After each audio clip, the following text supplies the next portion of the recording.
This event takes place within our Faith-Seeking Understanding lecture series, which now, it's hard to believe it's in its 9th year.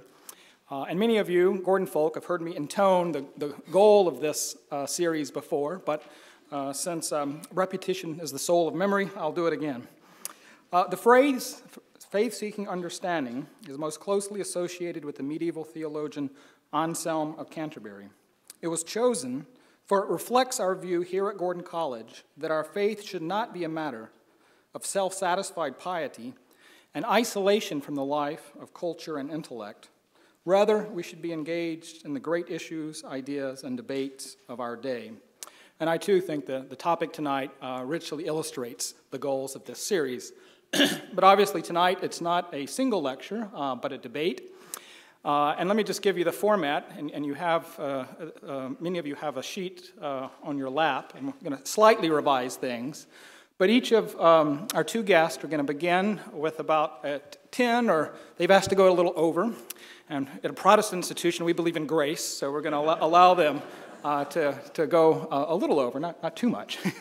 And then I'm going to sort of facilitate an exchange between them, trying to find out where the differences and commonalities are.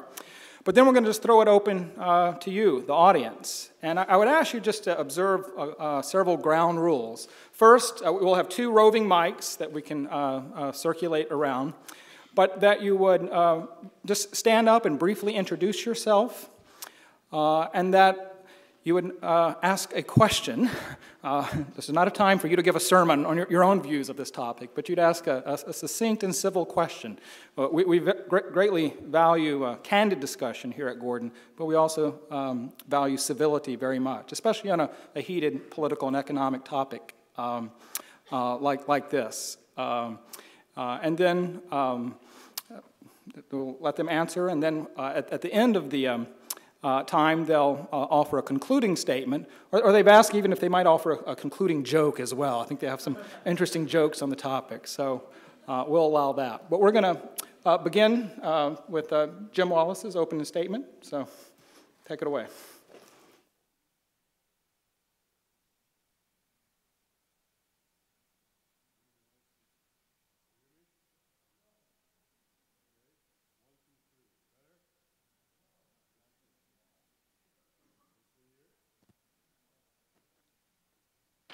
One, two, three. Better? I was going to say, wouldn't it be nice if Washington was succinct and civil? I want to thank Michael and Tal and all of you, really, from the Gordon community, and particularly the students who are here who will finally resolve these things as you go along. But you're brave because we're talking about economics and politics and religion, all mixed in together, which is a dangerous thing. You heard the story about the 2 senators in Washington, D.C., having lunch one day in the Senate dining room, Republican and Democrat. That's back when they used to have lunch together. The Republican says to the Democrat, "You Democrats don't get religion at all. You just don't have a clue." Democrat says, "That's not true. We Democrats, we're very religious too." Republican says, "I got $20 that says you can't recite the Lord's Prayer right here and right now." Democrat says, "Yes, I can," and he gets himself focused and settled. And he begins, "Now I lay me down to sleep. I pray the Lord my soul to keep." Republican gave him $20, says, "Darn, didn't think you could do it."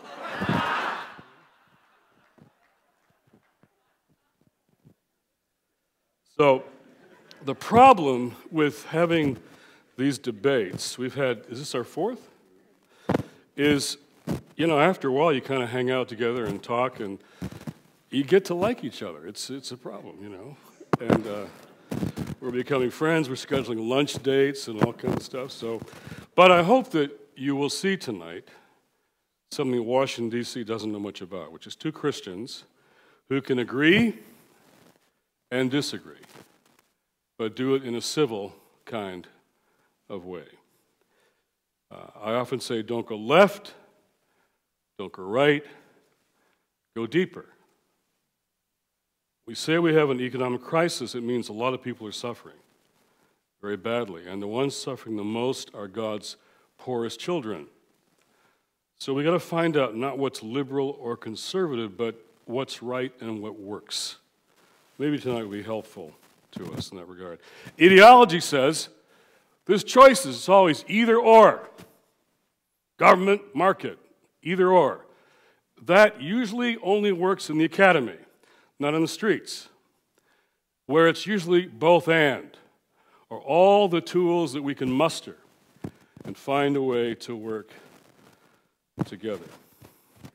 So we're going to need a market doing better, a government doing better, the civil society providing creative and entrepreneurial leadership, and the faith community providing particularly the leadership role that I think we have to play. So our debate's been, is capitalism moral, or the market, or free enterprise? You know, Amartya Sen, the Indian economist, once said, being against the market is like being against conversation. It's transaction. The question is, it's hard to be against it. How should it work? How should it function? What are the ethics, the morality, the rules of behavior, the accountability? For Christians, I love this. How is it accountable to common good? How is the economy accountable to the common good? And we'd also say as Christians, how does it impact the poor? So I've been involved in recent years in the World Economic Forum at Davos, and even there, secular economists, CEOs, the language there is, how do we talk about a moral economy? That's their language. Adam Smith, who wrote famously The Wealth of Nations, in the previous book to that, The Moral Sentiment, said, where there is no morality, a market can't function properly. Joseph Schumpeter, who was also a defender of capitalism, said, when there's no ethics, the market ends up devouring everything, and finally even itself. It's what I think happened in 2008. So one day at Davos in 2009, after the crisis, they finally had a panel on values and the market, and I got stuck in the panel.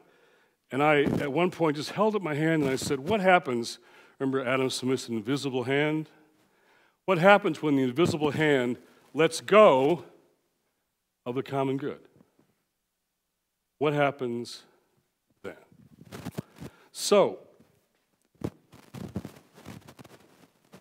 how do you talk about ethics and how do you talk about accountability, and how do you say that making profit by itself isn't enough if, for example, people are being trafficked or abused or cheated, or products aren't working, or if people are getting sick, or the air and water is getting dirty? Profit isn't enough. You've got to talk about other, as we'd say at Davos, stakeholders in the conversation. Now, Gordon is a Christian school. I've been here before. It's good to be back. So what's our metric? I think we've agreed from the first debate, really, that the metric, well, for me, it's the text that brought me to Christ. It was Matthew 25, where Jesus says, I was hungry, I was thirsty, I was naked, I was sick, I was a stranger, I was sick and in prison, and where were you? When do we see you, Lord, hungry, thirsty, naked? When do we see you? As you've done it to the least of these, you've done it to me. That text brought me out of the secular student movement to Jesus Christ. That was more radical than Che Guevara, Ho Chi Minh, and Karl Marx. Here's the Son of God standing in judgment saying, I'll know how much you love me by how you treat them. I would suggest tonight our criteria for economics as Christians is Matthew 25. Or take the prophets. The Hebrew prophets make it, I think, very clear that a nation is judged not by its gross national product or its military firepower or by its popular culture being the envy of the world. It's judged by how it treats the weakest and most vulnerable in its midst. That is not the criteria of Democrats, Republicans, Wall Street, or Washington. I would suggest it's our criteria. So if you have a conservative economic view or a liberal view, the test is what's happening to the poorest and most vulnerable. That, I would suggest, is our metric, our test of all of our theories. I've really enjoyed lately being on Morning Joe, because Joe Scarborough, who calls himself a conservative Republican, has now said, I love this whole emergence of what he calls Matthew 25 Christians. All these young people, across all the boundaries, they're young Matthew 25 Christians. Joe's getting religion, the kind of religion that I like to see. So, last week, my wife's a Brit, so we were in England for a family vacation, and I ended up down at St. Paul's Cathedral, where Occupy London has sort of surrounded the place. Tents, young kids on the cement, on the steps of the cathedral. Here's the conversation that's changing the world right on the doorstep of the church. And they're having an argument what to do. Some say thanks be to God, have Eucharist on the steps every day. Walk among the kids, pastoral ministry, hospitality, prophetic ministry. Others say evict them. They're making a mess. It's a big controversy in London right now. When Occupy Wall Street began, I went up there and I met the non-leaders. They're all non-leaders up there, but some of them started this. They expected a 3-day protest, they told me, and it became a movement now with 1,500 sites. One of the young men who started it told me the reason he did was, I want to have children. I want to be a dad.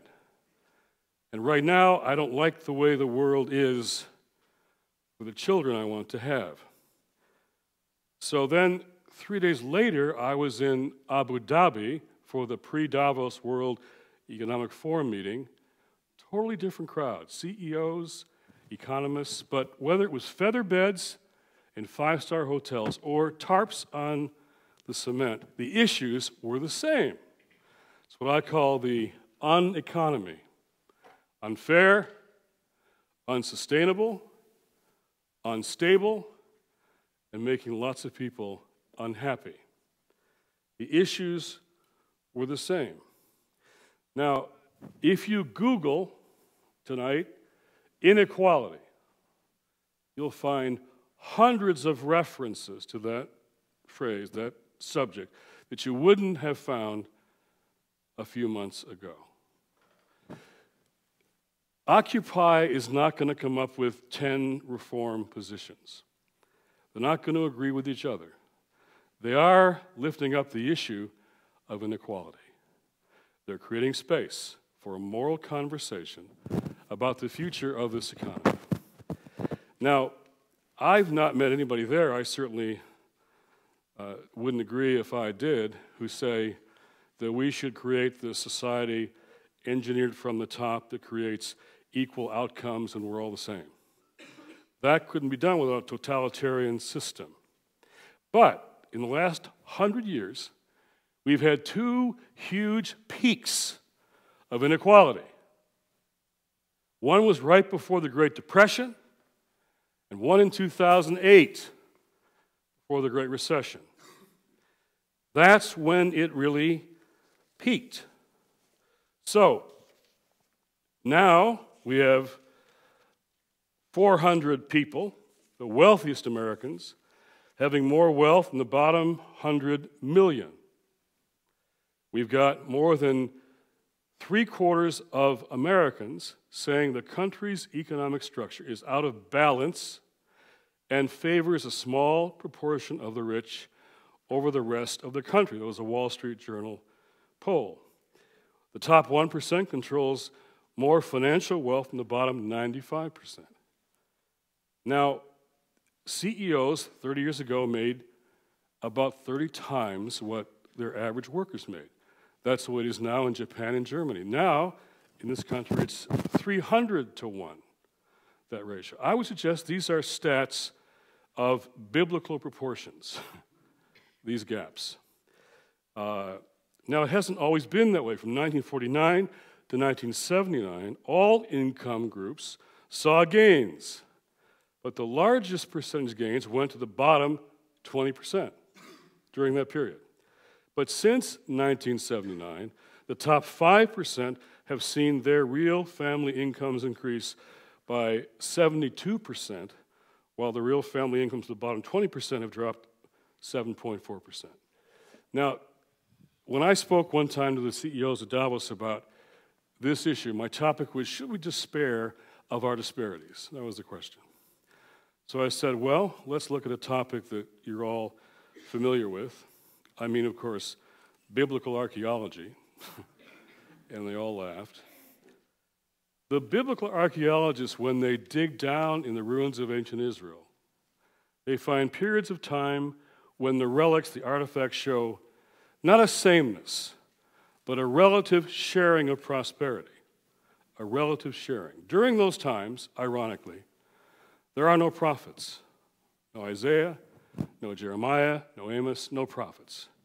When they dig down to other times like the 8th century, and they find the remains of great gaps and chasms, that's when the prophets rise up to thunder the justice and judgment of God.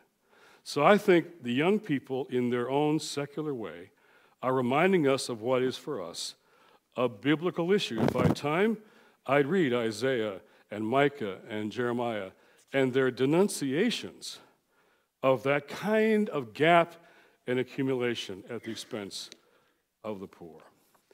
That's the issue that we have to fix, and I think I want to turn to C.S. Lewis, who once said, we need democracy not because we are so good, but because we are often not so good. Therefore, he was fearing concentrations of power and said we need checks and balances. That's what democracy is supposed to be. Now, in Washington, one party is worried about the concentration of power in government. Fair concern. The other is concerned about the concentration of power in the market. Why should we as Christians make that false choice? Isn't a concentration of too much power in the market, on Wall Street, or in Washington a problem for us? Don't we need to have accountability to the common good for both? In this role at Davos, I often have CEOs come to me like Nicodemus at night. And they begin to share personally how they feel uncomfortable with what's happening inside their own banks and companies, and how, if they're people of faith, they don't know how to raise those issues at Goldman Sachs or Citibank. But they say when finance has become such a big part of corporate profits, 10% once, now 40%, money just making money, not creating products and goods and services, but just money making money, something they tell me has gone wrong. They tell me about behavior they call risky, greedy, and selfish that has to change. So, how do we make those changes? How do we change an economy? How do we restore a balance for the common good? I'll close by talking about something that we've been very involved in with the Catholic bishops, with the National Association of Evangelicals, the Salvation Army. It's called the Circle of Protection. Now, in Washington, D.C., we have this big budget debate, deficits. We're saying budgets are moral documents. They reflect the priorities of a nation, a family, or a government. So they're trying to decide how to reduce a deficit, which I want to do too. Arthur and I both have young kids. We don't want our kids shackled with debt. So a deficit is a moral issue, but how you reduce a deficit is a moral issue too. So we're making choices. $8.5 billion for low-income housing being cut, $8.5 billion for deductions on second vacation homes being kept. These are choices. So we've said, let's protect those things that most impact the poor and vulnerable. Let's make sure they are on the top of our priority list. So the issue isn't the level, to me, of government spending. It's whether or not the poor and the vulnerable are being protected. Henceforth, for us, a circle of protection. And in that circle, you have the bishops, the NAE, the Salvation Army, those who will vote differently in the election, but are saying protecting the poor and vulnerable is our job as people of faith. Thank you very much.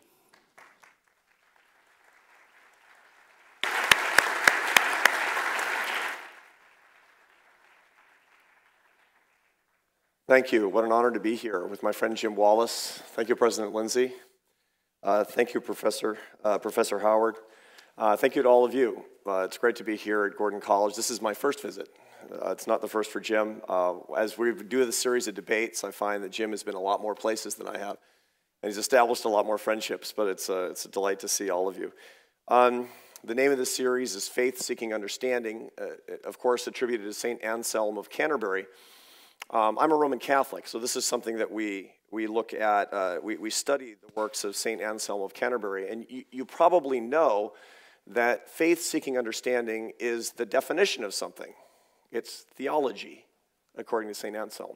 Effectively, St. Anselm would say, we're doing theology here. We are searching for the face of God in the everyday issues in our lives. This is how people understood religion. Adam Smith, the founder of modern economics, was technically a professor of theology. This is important for us to remember, and I want to expand our thinking a little bit about how our faith does seek understanding by turning, first of all, to Matthew 25 that Jim referred to. Matthew 25 Christians in times of real need here in the United States. Now, I do this at my peril, turning to a scripture from the Bible, even though I'm a Christian. Some of you may be Catholics. If you are, you know that we subcontract all our Bible reading to professionals. Jim starts with a joke that the Lord's Prayer is, now I lay me down to sleep. I don't know why you people were laughing. Yeah. That's not it.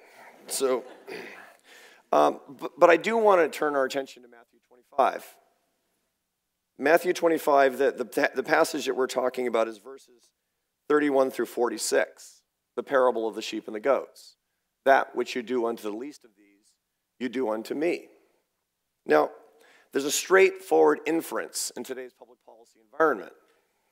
And that inference is, be careful how you treat the poor in public policy. Be careful when you try to cut government income redistribution, when you try to cut welfare programs. Be careful with those things because God is watching. But I want to take you, or I want to do, as Jim Wallis says, I want to go a little deeper than that. I want to go a little bit deeper than standard public policy. And I want to do that by looking a little bit at a history, briefly, of the world economy.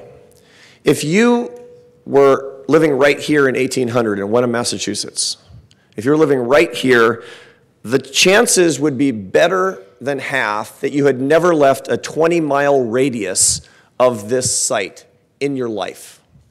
The chances would be less than 1 in 4 that you would survive to the age of 5.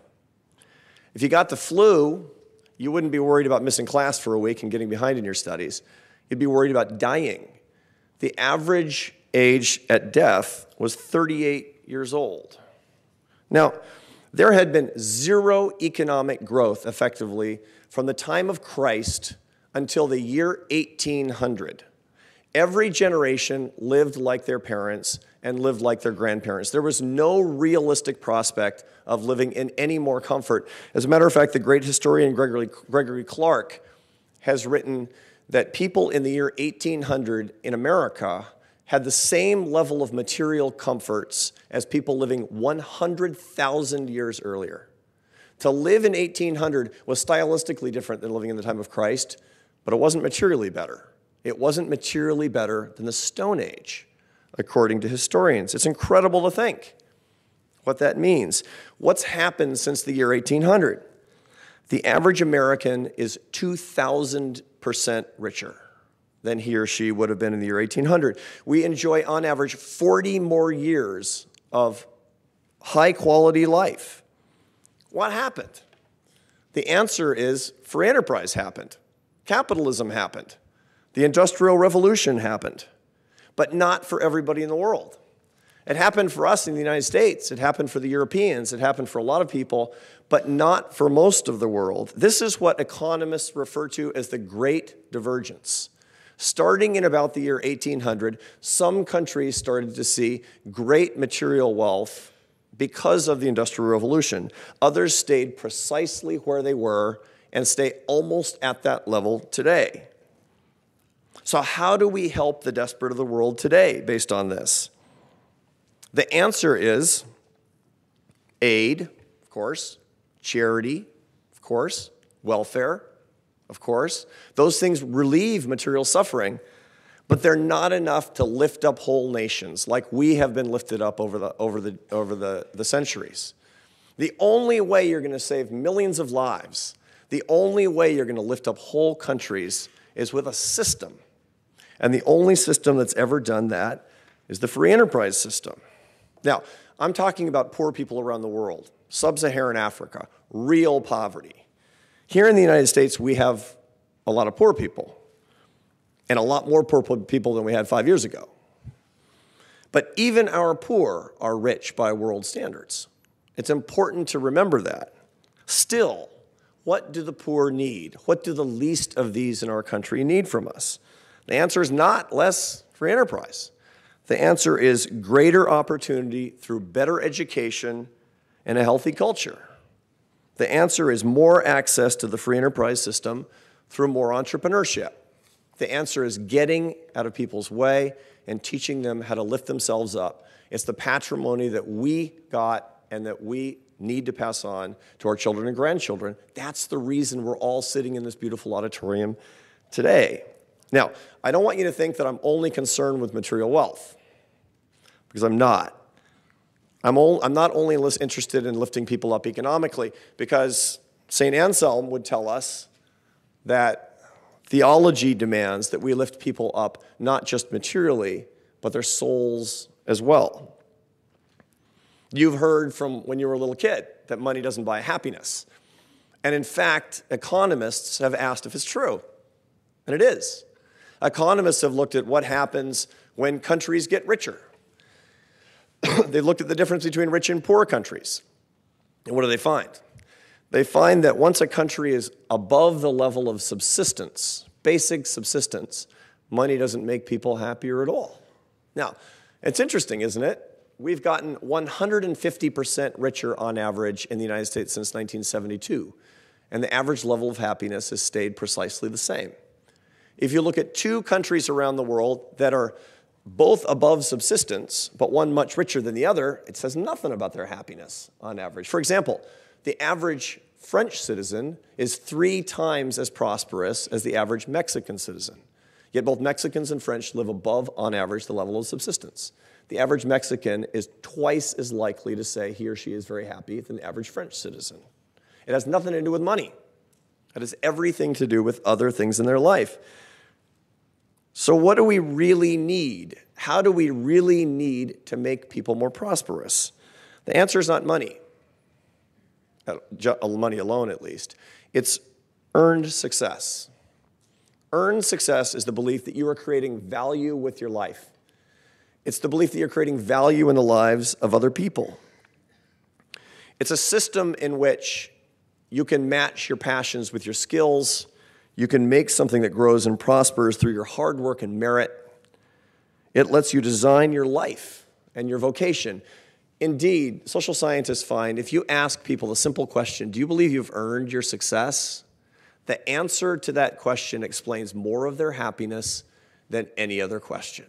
So for example, the University of Chicago has data from the mid part of this last decade, and people are asked whether or not they feel they have earned their success. Take two people who are exactly the same age, same race, same religion, same level of education. Both feel that they have earned their success, but one earns 8 times as much money as the second. The data say they will be equally happy on average. It is the earned success in our free enterprise system, not the money, that's giving people the most life satisfaction. Now, what's the opposite of earned success? The answer, according to social psychologists, is learned helplessness. Martin Seligman at the University of Pennsylvania has done groundbreaking work on the phenomenon of learned helplessness, where people feel that their rewards are detached from their efforts. He has one experiment in which he has human subjects in a laboratory. And those human subjects are playing a slot machine. And it turns out the nickels coming out of the slot machine are uncorrelated with what's going on the screen. In other words, they don't feel like there's any payoff to a good score on the slot machine. Immediately, people give up and say they don't like the experiment. Now, on the other side, when people have unearned penalties, they hate it just as much. They become miserable, they give up, and they blame others for their predicament. There's one experiment in which people are faced with piercing noises, and they have to press a button to turn the noises off. But of course, the button doesn't do anything.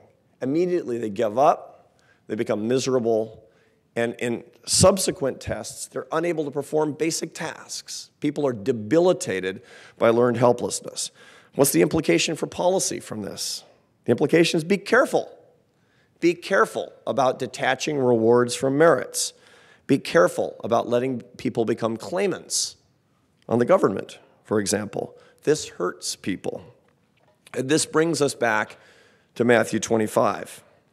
Earned success is also part of being a Matthew 25 Christian, in my view. We looked at the end of Matthew 25. Now let's look earlier in that chapter. Verses 14 through 28, the parable of the talents. The servant that is given 5 talents to steward and turns it into 10 is called a good and faithful servant. Come and share your master's happiness.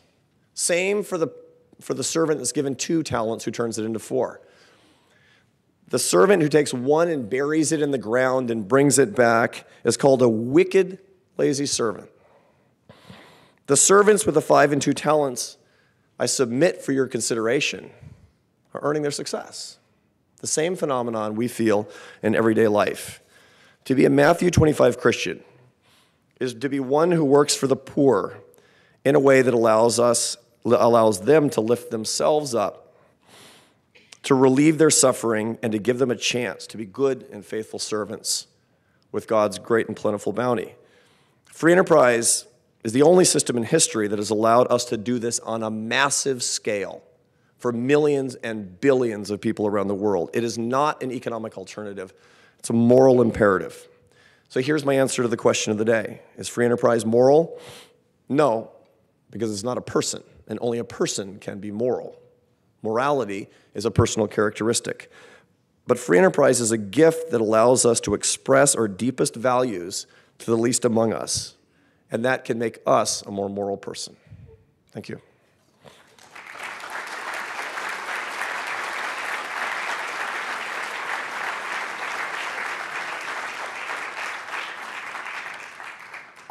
Well, thanks to both of you for very provocative opening statements. And I really appreciate that you've done this several times, and you're becoming friends. And we all here want that friendship to grow. But I do want to ask you, since you've done it this many times already, where have you found the most intractable disagreement with one another? Where would that be? And maybe we could start with Jim, and Arthur could follow. Well, I was going to start with an agreement, so let me do both quickly. Jeff Sachs, who just responded to a Wall Street Journal piece that you did, in his book, The End of Poverty, talked about, he agreed with you, and I agree with you too, that in fact, that the market on a global scale has succeeded in lifting many people out of poverty, which is why my favorite place at Davos is a section called the Social Entrepreneurs sector on the second floor, and people sit around trying to figure out how to solve the problem of water shortage or infant mortality. And some of them are from private sector, some from the nonprofit sector. And they don't wear badges saying which sector they're from. They're trying to find solutions. So one day at Davos, Mohammed Yunus and I were addressing the forum, and he wrote a book you should read called Social Business. Mohammed Yunus, Grameen Bank, Bangladesh, was the pioneer in microfinance, micro-lending. And he gives small amounts of money, mostly to women, and they'd create small cottage industry or vending kind of business, and they would, in fact, lift people out of poverty. So we're in agreement there. What I'm talking about is the imbalances, and the when in fact the market is not. Mohammed Yunus said he won the CEOs, won their hearts that day, and he said, but it only works when you pour your profits back into using business tools to solve new problems. You can't have excessive executive compensation. That's when he lost them all. Because when you need that kind of 300-to-1 compensation, there's no money to invest back into solving problems. So I want to talk about market solutions, civil society leadership, and then, like Bill Gates came to Washington, he's pretty much on the market side, he's made some money, and now he's doing big philanthropy. But he came to Washington to convince lawmakers to invest in public health alongside the Gates Foundation for the sake of humanitarian, economic, even national security. So I think we need a solution that involves all of this and is not a single sector solution. So we would disagree perhaps on, while I agree that business, social business can lift people out of poverty, sometimes you've got to hold the market accountable to the common good. You've got to have some rules, some bumpers where people don't go off the road and make the water dirty, the air dirty. Even trafficking is business. And we'd agree that can't be allowed. So we might differ on how you hold Wall Street accountable. We haven't had that conversation yet, but that might be a difference. Where do we disagree? There are manifold areas of agreement, obviously. Let's think about something where we probably disagree a little bit more sharply. Income inequality. Jim stated a bunch of statistics that are exactly right about income inequality. It has increased. Now, it hasn't increased as much as consumption, for example, because poorer income quintiles get more and more government services. So we could quibble about details, but in point of fact, we're talking about the fact that the top 1% has gotten a lot richer, has gotten richer faster than the bottom income quintiles have gotten richer. In the past 30 years, the top 1% has gotten 275% richer. The bottom 20% has gotten 18% richer. You got to figure out whether or not you're alarmed by this. Per se, we would disagree, I wager, whether or not this is a problem. Now, here's where I think it's a problem. The reason that the bottom 20% has only risen 18% is because of the real inequality problem in America, which is an opportunity inequality problem. We do not have equal opportunity, and it is getting more unequal. Now, here's where it gets more controversial.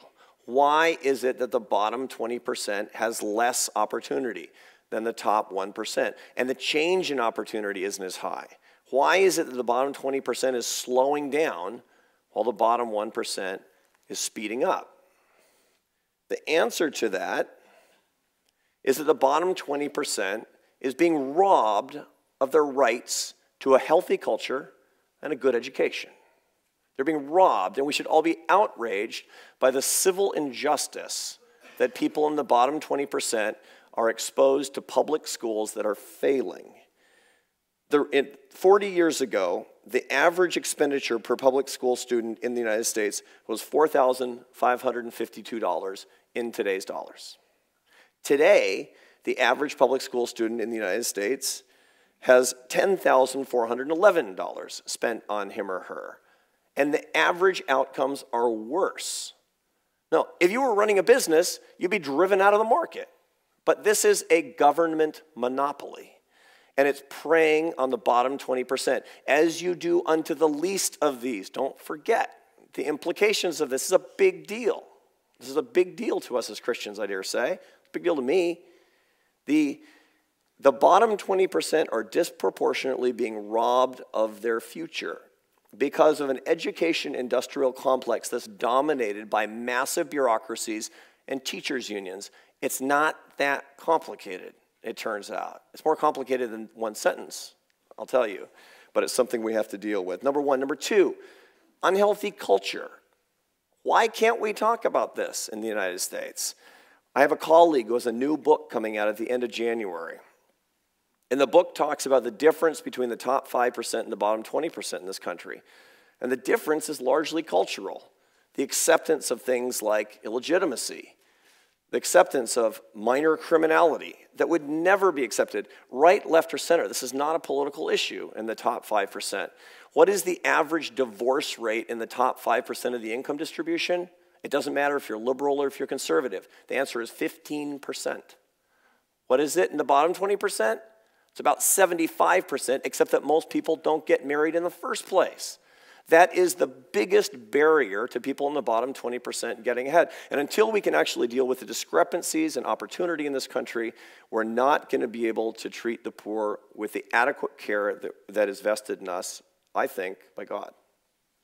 Okay, great. Jim, I wonder if you just respond to especially his first part, that it's not inequality of income, but Christians should be focusing on inequality of opportunity, and education would be where the lion's share of the moral energy should be directed.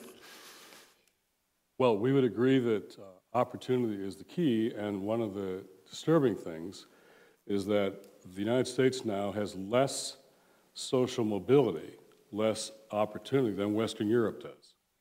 We've fallen behind even Western Europe, so we have less now opportunity. And we would agree on a number of those causes. We could have a whole night on education reform. I went to a public school. It was a good public school because it was supported by the property tax of a wealthier community. What happens, I've lived in poor neighborhoods now most of my life, and what we call education for children of color in our inner cities should be called criminal activity against those kids. That's what it should be called. So we would, I think, both favor a radical education reform agenda. The IMF has now said that income equality, or this massive inequality, is anti-growth. So economic inequality and lack of opportunity lead to this lack of social mobility. So education is one critical factor. But remember, on the poverty rate now, we'd also agree, my conservative friends say, marriage is an anti-poverty measure. Richard Land and I had the discussion. And I agree with them. Marriage and healthy families are critical, but then look at why families are coming apart. Lots of reasons. One is, below the poverty line, 3/4 of those below the poverty line, 3/4, have jobs. They work. They don't make enough to support a family. They work. So work has to pay. Work has to pay enough to support a family. So I think this is, again, the liberal and the conservative choices in D.C. take one side or the other. I argue with liberals on how the cultural questions are critical for overcoming poverty. They don't want to do that. I argue with conservatives about how the policy questions are also critical. So again, I'm saying not either or, but both and. Arthur, this question is for you. Jim used the phrase that capitalism has a tendency to devour itself. I'm most familiar with this argument through the social theorist Daniel Bell's great book, The Cultural Contradictions of Capitalism. And if I may greatly simplify his argument, it goes that capitalism is a remarkable instrument, and it can lift people out of poverty, but over time it does have a tendency to undermine the very values that gave rise to it in the first place, that affluence can become rampant consumerism, that many of the values of thrift, frugality, saving, entrepreneurship can lead to, culture of advertising and et cetera, et cetera, et cetera. What do you think of that argument? Can it? It's true that without a healthy culture, capitalism can be of great harm to a society, like any system can. I mean, without a healthy culture, socialism wasn't so great in the Soviet Union. I think that all of you would agree with me. People are really imperfect and will use any system to prey on others, to make markets fail, to cheat, to steal, to do terrible things, to act in a predatory fashion. I've met no greater predators than those who have the greatest tools of government power, because it is completely unaccountable, and mostly outside the United States. So it's not about capitalism. Any system will collapse on itself if we don't have a healthy culture. That's what Christians are supposed to deal with, I dare say, is dealing with a lot of these cultural issues.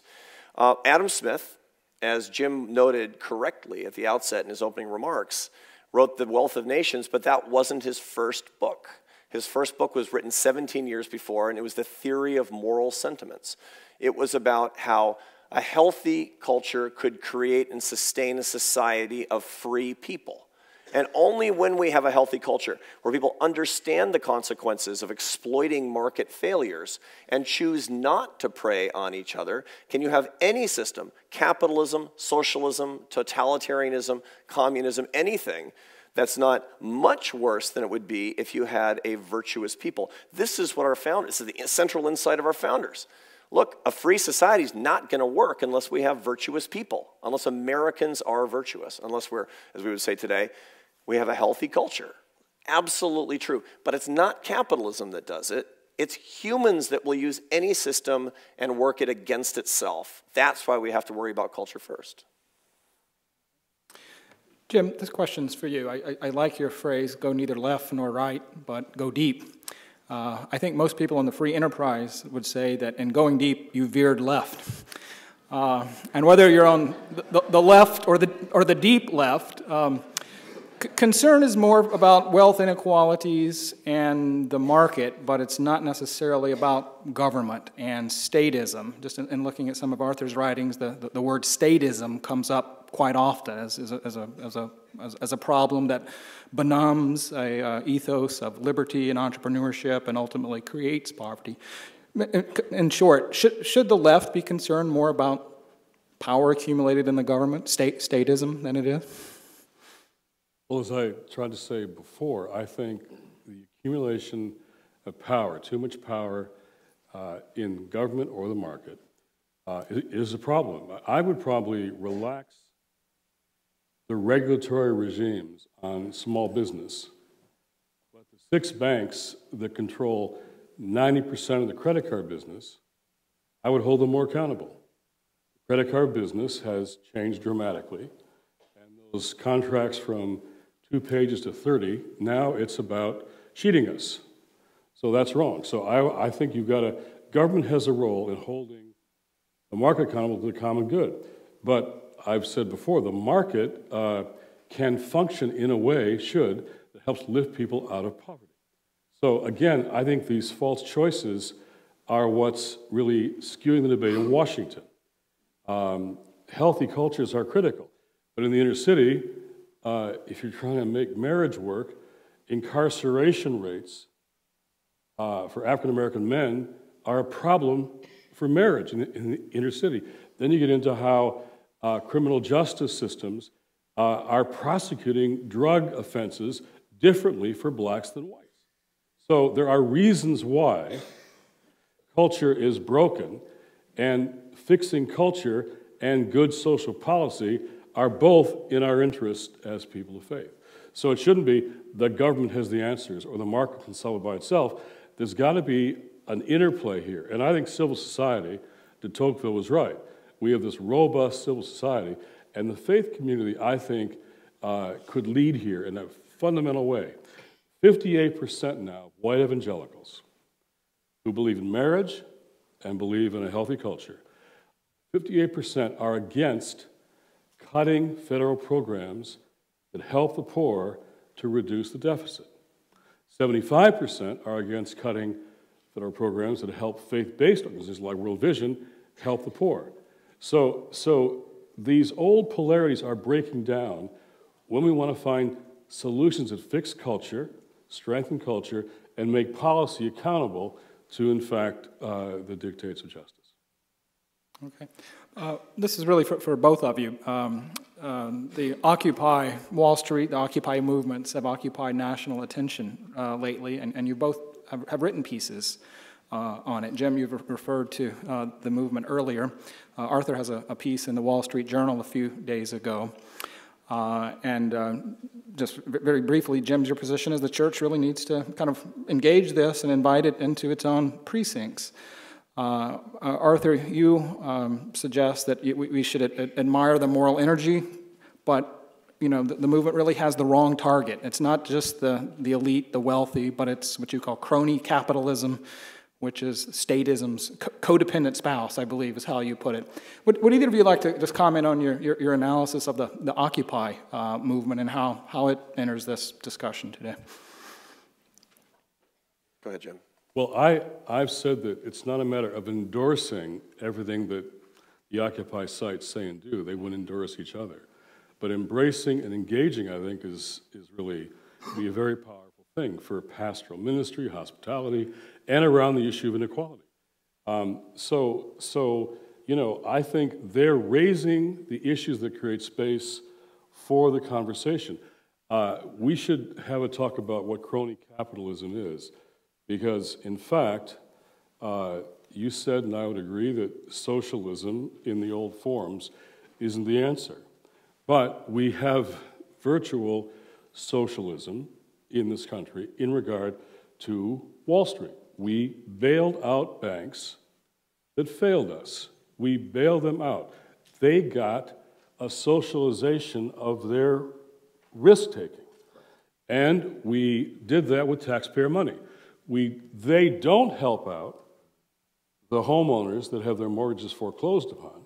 We help them out. So, you know, I think corporate welfare, maybe that's what you mean by crony capitalism, we have corporate loopholes in the tax codes that are simply indefensible.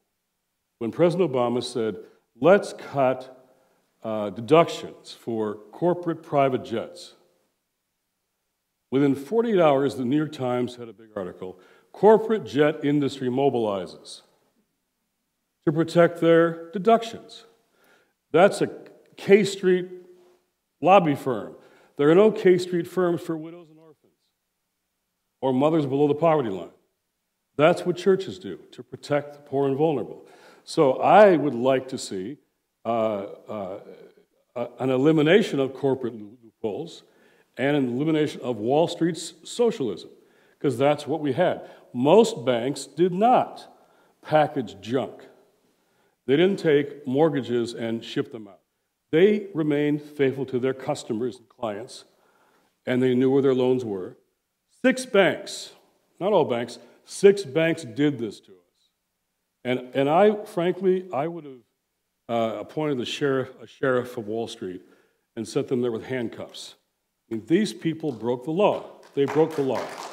And Goldman Sachs has been penalized, fined, because what they did was illegal.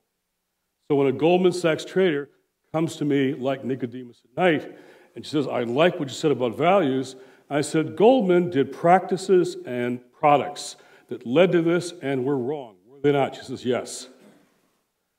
What happens when you raise that back home? She says, I can't do it. There's no place to talk about that. So I think we're dealing with unethical and even criminal behavior at the top, and I think that should have been dealt with for the sake of the common good.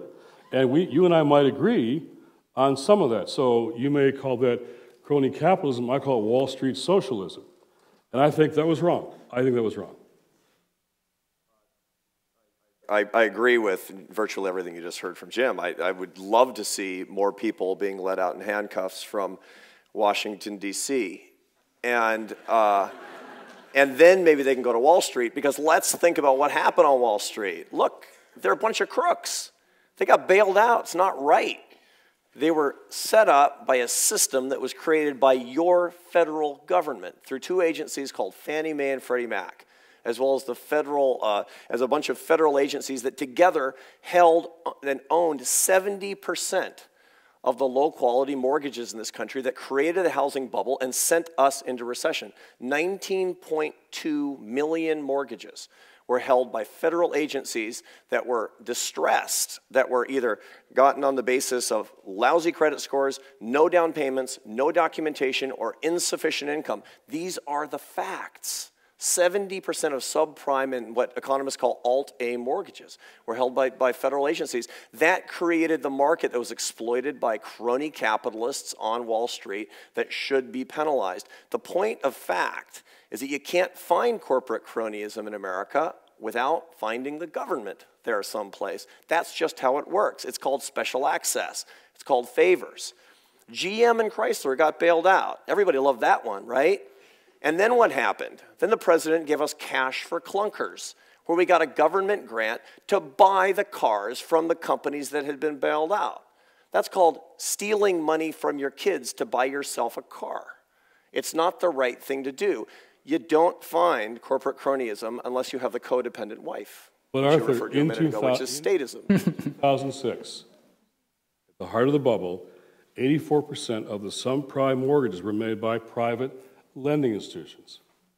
So again, I think we shouldn't pick and choose between our corruptions here. I mean, Wall Street, Goldman was fined and found guilty of peddling junk and not telling their clients what they were doing. So Wall Street acted in a greedy, selfish way. And the regulators are often hoping to work for those they're regulating someday, and they're not doing their job. So we have to get rid of this left-right thing and say government and the market should both be held accountable for ethical behavior, and both had something to do with this mess.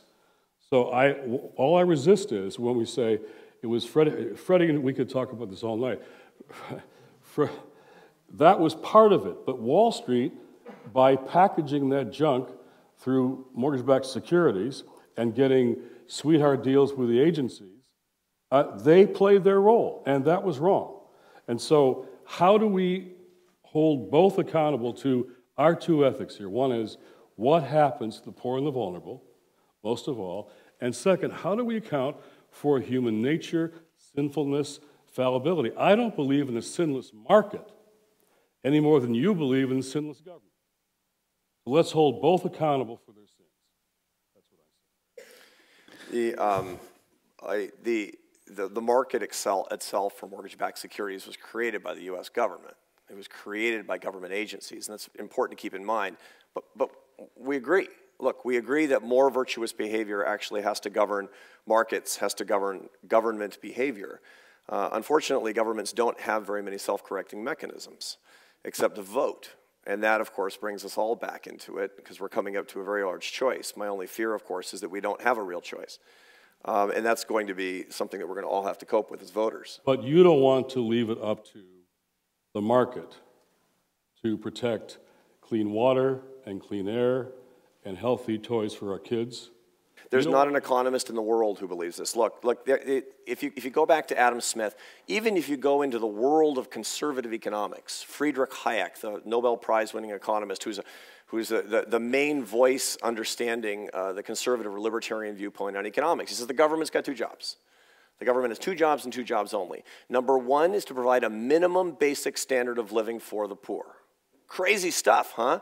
That was from the guru of libertarian economics. That's the number one job. Does it create inefficiencies? Yeah. But do civilized societies do it? Yes, and I agree. Job number two is to correct market failures, because markets fail sometimes, and they fail for four reasons. They're monopolies. They're what economists call externalities, what Jim was referring to as clean water, unclean water, and dirty toys and bad stuff like that.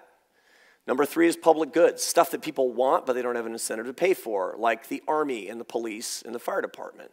And the last is predation, corruption, things where we actually need regulation, and the cops. Those are actual areas that economists, that free market economists have identified where markets fail. Anybody who tells you we don't need the market or that we can only use the market to clean up the air, simply a bad economist. Tell you what, I'm going to let you guys finish this one over a beer later on, but I want to get some voices of Gordon and our guest here. So remember the rules, just introduce yourself, and you ask a question, and it's a relatively succinct question. So we have two roving mics right here, and we'll start right here with Tom Shields in the front. Thank you, gentlemen. Tom Shields. I'm a neighbor and a businessman. I guess I should point out that the primary advisors to the current administration are all from Goldman Sachs. You know, whether that makes a difference or not in what happens. Sure, you're right. Whether you heard the presidential debate when Senator Rick Santorum made a very simple point. You know, we're members of the faith committee here, faith community, and my wife says, ask the question. And he said there are three things that we should pay attention to. One is graduation from high school. Second is get married. And the third is don't have a child until you're 20. If you violate one of those three things, there's a 30% chance you'll be below the poverty line. You don't violate any of them, it's only 5%. That's a huge difference. So as members of the faith committee, we can do things at that level. You're talking about stuff at 30,000 feet, it seems to me. What do you think about that kind of simple statement? Well, I like Rick, and we worked together on welfare reform, and I supported him when he said we should support efforts that strengthen marriage and family. That's what he said. And the Democrats didn't support that. He said we should. I agreed with him. I also said we should support funding child care for single moms who have to go to work, support a family, and need help with their kids' child care. And so, again, the both and thing is my preference to either or. So everything that Arthur just said about those four roles of government, I agree with. The street test is they're not doing it. They are slashing the social safety net. That's what they're doing. If we should keep it robust, they shouldn't slash it. We should protect ourselves from bad behavior from the market. They're not doing it. So fixing culture is critical. I am a strong, I'm a Little League baseball coach. I'm a dad of 2 kids. You're not going to get a stronger pro-family guy than me. But I want families to have jobs that can sustain family life. And there are reasons in poor communities why that's not happening. So let's talk about policy questions and culture questions and try to find a way that good policy supports strong cultures. That's the answer, long term.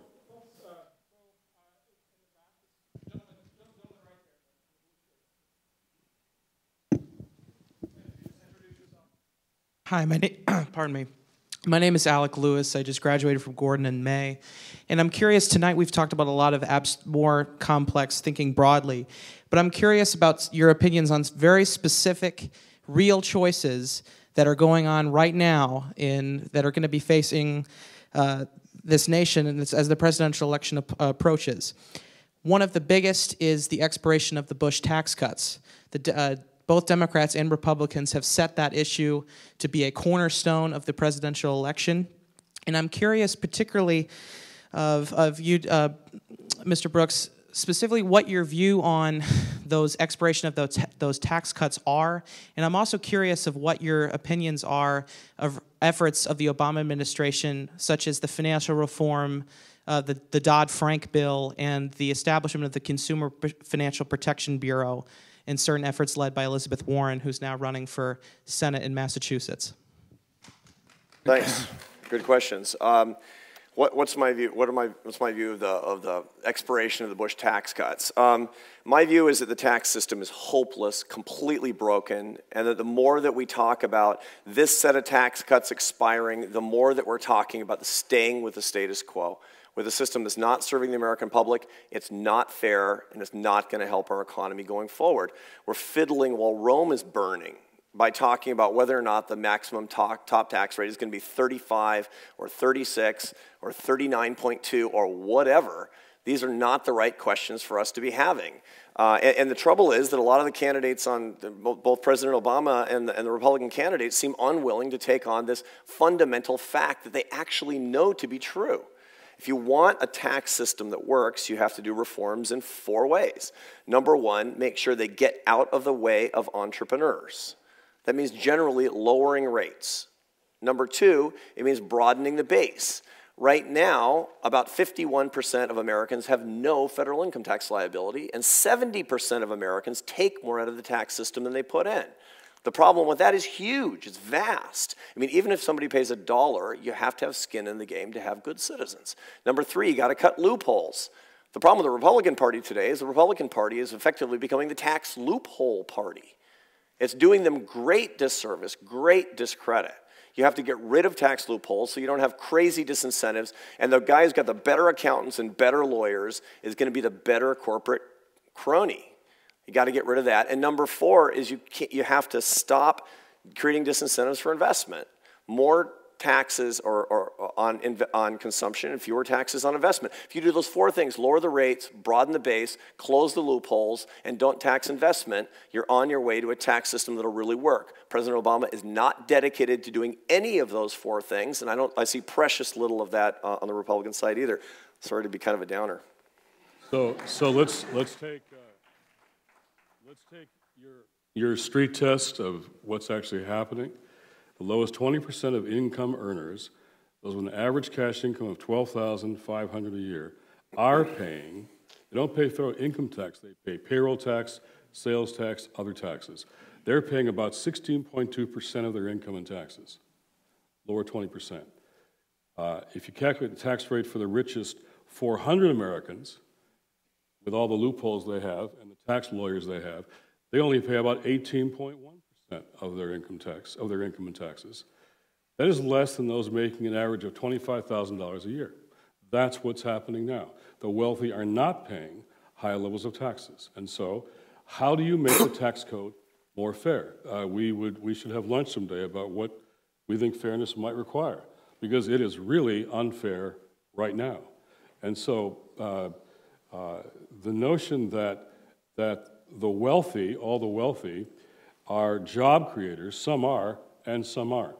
Hedge fund directors are not creating a lot of jobs or wealth. They're making an awful lot of money. I think, it is fair that those, as Warren Buffett has said, Bill Gates has said, those who have benefited so much from this nation, from the infrastructure, from free education for their employees, they do owe more back. Warren Buffett says that. I think he's right. He says I shouldn't pay a lower proportion of my income for taxes than my secretary does. I think he's right. Elizabeth Warren, I'll confess, Elizabeth is a friend of mine. She's also a Sojourners subscriber. I'll be proud of that.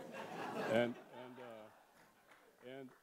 what she's talking about... She's a big AEI donor. ...is a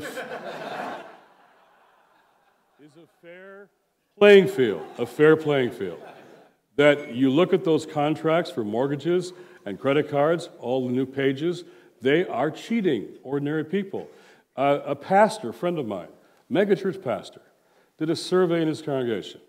How much credit card debt do you have on average? Not mortgage debt, not car debt, credit card debt. Average credit card debt. Take a guess. $31,000 a year. Average credit card debt in a mega church. I've checked around the country, it's similar.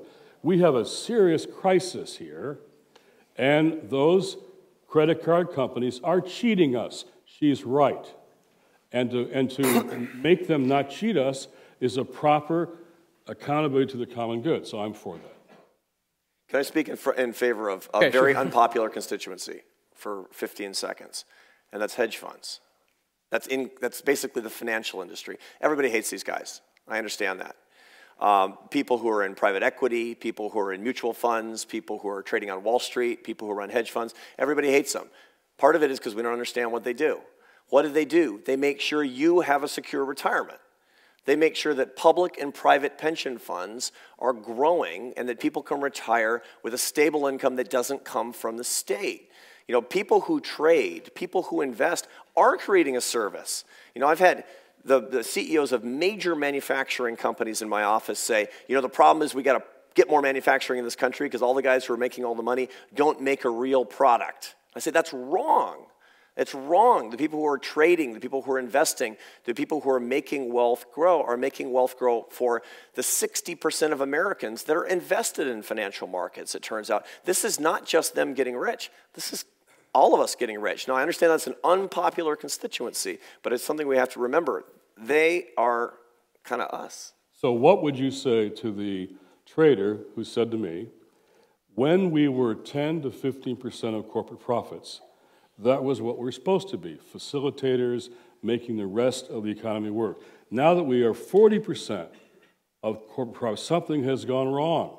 We shouldn't be that big a part of the economy. We're making money from money from money. We're not helping to facilitate an economy that makes goods and services that people need. Finance has become too big, and it's quadrupled in size, and our regulatory energy has gone down. So finance, as Elizabeth would say, is working in kind of a free market wilderness here where there are no rules. So how big should finance be? He said to me, 40% is way too high. We should be back to 10, 15% of corporate profits, not 40%. Yeah. Arthur, just a brief response to that, then we'll get another. Yeah, absolutely. Look, why did we have such a big financial industry? It wasn't because some evil Svengali was saying, all you guys who would be building cars, go start hedge funds on Wall Street. The reason was because your government, the Federal Reserve, kept interest rates artificially low, and we were vacuuming up funds. We were creating mortgages that shouldn't have been created, and we had a vast market for this stuff. What basically happened is the government created a market failure. If the government hadn't done these things, we wouldn't be anywhere near 40% in the financial markets. Lower. Of course we should, and in market equilibrium, we would be. Okay, we've heard from a friend and guest and a student or a former student. I see a number of my colleagues on the faculty here tonight. Was any faculty member like to pose a question? See? Okay, right here. I'm a faculty, and I also would like to get your perspective because we are in a global economy. I'm a naturalized American citizen. I'm very concerned to see how the low savings rate in America is undermining whatever progress, economic or spiritual, or in any other aspects that our next generation will be encountering. I mean, we definitely need to be very, very concerned that we have to lift them out of this consumption culture. And if they are cheated by the credit card company, we need to wake them up. Like, don't buy anything if you don't have the money to pay for it. Wait till you have money before you consume, right? Okay, so would you mind addressing how public policymakers and educators can help at least turn the tide, if possible? Sure. Look, we have a hugely suboptimal savings rate in this country. We've been consuming too much for too long. Same thing is true in Europe. And you want to know where we're going to end up? Look at Greece. Greece has been chronically consuming 10% more than it's produced for a really long time, and it's been simply assuming that somebody else was going to pay the tab. We're effectively just assuming that somebody's going to pay the tab for the fact that we've got all this credit card debt. Look, you may, when you hear the statistic that the average family has $31,000 in credit card debt, you might hear predatory credit card companies. I hear irresponsible personal behavior, like you do too. That's got to stop. Look, we have to take a responsibility for ourselves. And here's one constituency now that one's even less popular for me to talk about than the hedge fund managers. And that's probably the most culpable party in the financial crisis in America, and that's us. The average mortgage application that defaulted in 2008, of the average, or of the body of them, 70% had some form of fraud on their applications. Of mortgages that defaulted, between 25 and 50% of those mortgage defaults were elective.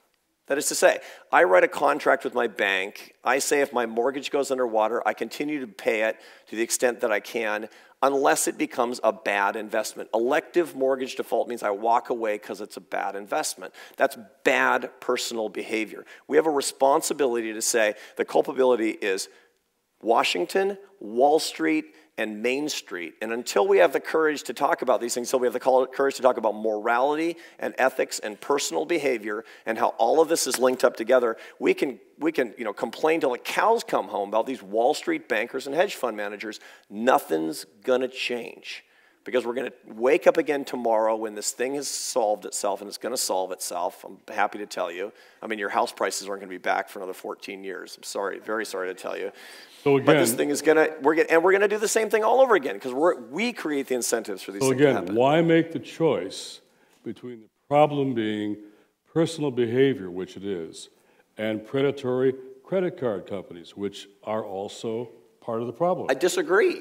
I disagree about these predatory credit card companies. I know people who are in the credit card industry, and they talk about credit scores. Look, the difference between countries that have prospered and the countries that haven't, especially over the past 30 years, is access to credit, including access to credit for poor people. If you can't get a credit card, where do you get your credit? And the answer is next, payday lending, which is more than 100% interest per year. The interest rates have gone way up. But number two is not paying your utility bills, which is a 3,000% average annual interest rate. I'm going to agree with you on personal behavior, and we're parents, and talk to our kids about that. And Wall Street advertising tells us that the things we want are the things that we need. All that's wrong.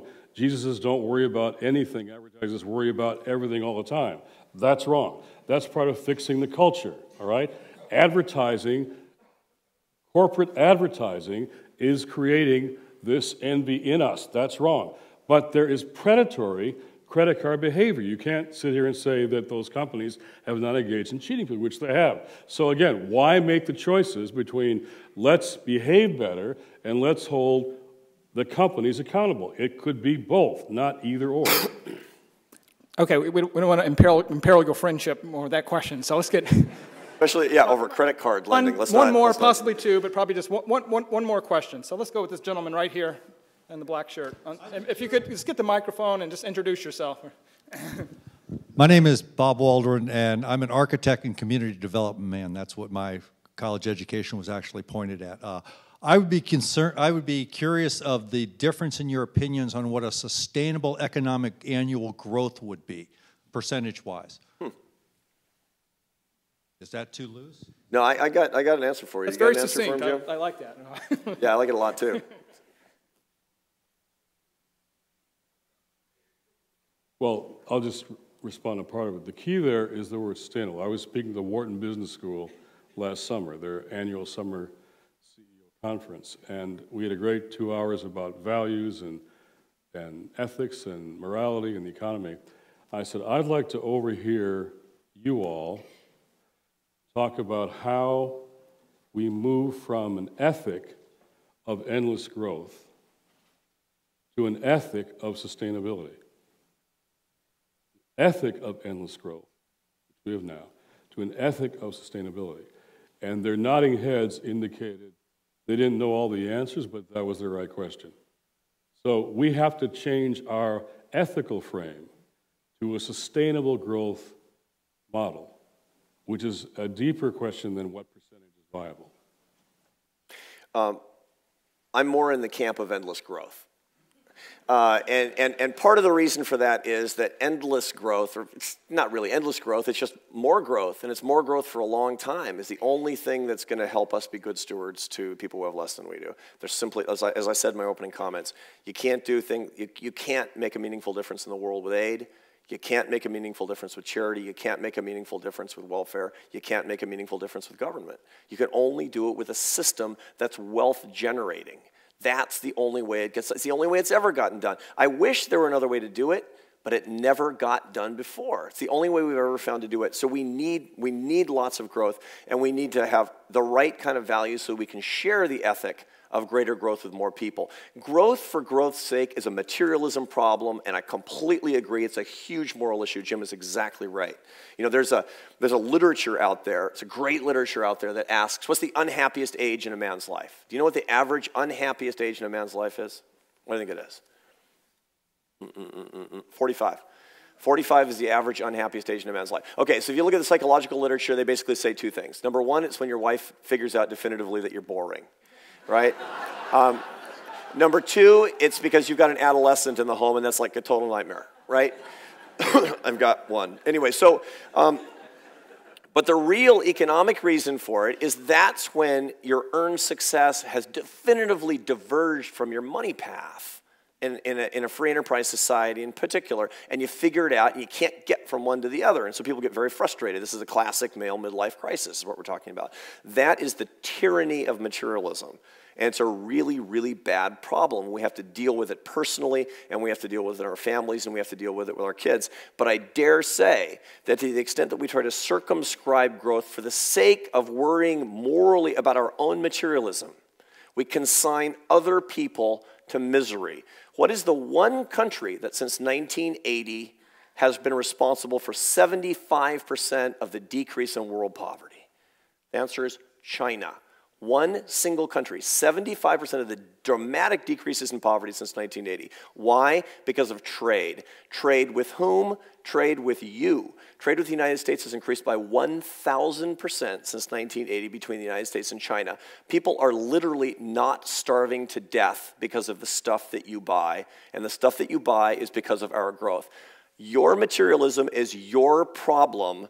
Don't make it China's problem because they will die unseen. Okay, now what's the sustainable rate? You want the Arthur, number? can I ask you? Can I ask you?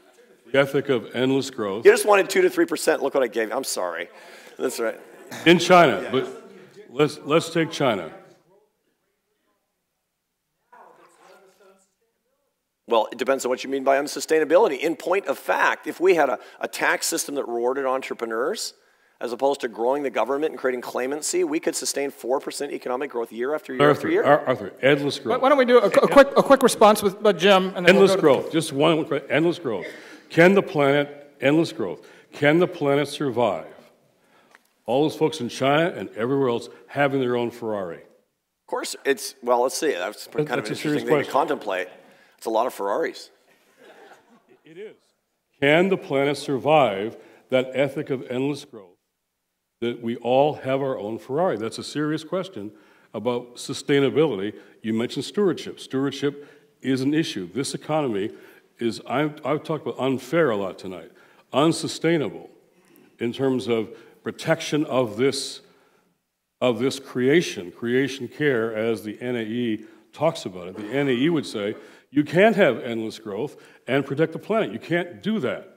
So that's an ethical consideration for people of faith, protecting the planet from the ethic of endless growth. Ferraris in all our hands would kill the planet.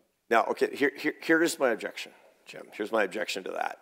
What you're saying is basically, if people have stuff, they will use it irresponsibly, so withhold the stuff. That's the wrong approach. The right approach is not to say, make sure people stay poor because they'll go out and try to buy Ferraris. What kind of transportation? The key thing is, look, you and I can make the choice about whether or not we do things that are sustainable and ethical and moral. Okay, tell you what, why don't we go? We started by trying to find intractable disagreements, and we might end there, but let's go. We wanted to have you out of here by 9:30 tonight. We're already there. Actually, Arthur, when you were talking about happiness, I'm 44, and I have a 13-year-old teenager, so I've been wondering, what's going on, but now Good it's luck clear. with that, Tal. I think this is a double whammy. But in lieu of a 5-minute conclusion, as we say, let me just pose a question. You can take it up if you want to. You suggested earlier, if you want to close with a joke, you're welcome to do that. But I think in your writings you both agree that the free enterprise systems needs a moral framework, and that's a real lack. For the students here, or really for anyone, or for institutions like Gordon College, for churches, what constructive role can we play in creating that moral framework for the free enterprise system to work? So take that up if you want it.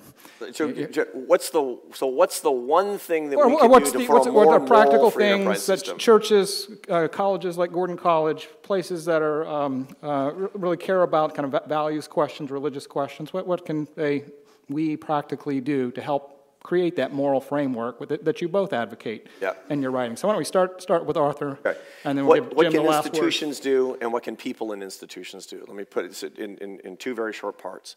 Institutions can remember that we don't have economic institutions. We have cultural institutions. Every economic institution is a cultural institution. It's important to remember that the free enterprise system is not just an area of finance, it's something that has to do with our culture, and it is a reflection of our values. If we love it, then we need to keep it, and we need to stand up for it on moral grounds, and we have to make sure it doesn't become corrupted by people who don't share our values. And that's critically important for values-based educational institutions. Secular institutions have a tendency to shy away from values like crazy, like the plague. You don't. You don't have to. What is the moral basis of the capitalist system? We have to take that up explicitly. Number two, what can Christian individuals do to create a more virtuous free enterprise system? The answer is pay your tithe. Jim. So maybe the last thing I want to say is I've been hearing every time this concept of earned success, and I've been thinking about that. And my experience is there's some truth to that. People in my neighborhood who can find some way to succeed, find some satisfaction in that. But I also was reading a study recently that in 54 nations, a study conducted tracking, polling expressed well-being with correlations in taxation systems. And this study said the end result, those who lived in a country with higher progressive tax systems, higher taxes, reported they were happier. Why?